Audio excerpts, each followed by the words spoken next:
আসসালামু আলাইকুম দর্শক শ্রোতা। আজকে আমি আপনাদেরকে খুবই গুরুত্বপূর্ণ একটা সংবাদ দিচ্ছি। এটা কিন্তু অনেকেই জানেন না। বিষয়টা হচ্ছে যে আমরা আপনাদের ১ম স্ত্রী থাকার পরও তার অনুমতি না নিয়ে আপনারা কিন্তু ২য় বিবাহ করেন। এটা কিন্তু আইনত দণ্ডনীয় অপরাধ।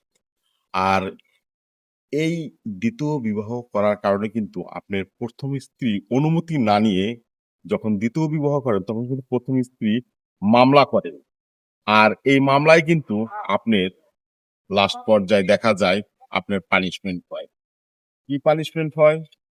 সেটা ১৮৬০ সালে বাংলাদেশ দণ্ডবিধি প্রণয়ন করে ১৮৬০ সালের ৪৯৪ ধারায় স্পষ্টভাবে উল্লেখ আছে ৭ বছরের সশ্রম বা বিনশ্রম কারাদণ্ড অথবা আপনাকে এর সাথে অর্থদণ্ড দিতে পারে আদালত।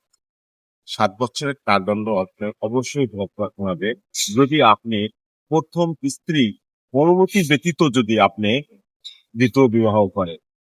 আপনার যদি ২য় বিবাহ করার প্রয়োজন হয় ১ম স্ত্রী অবশ্যই অনুমতি নিতে হবে।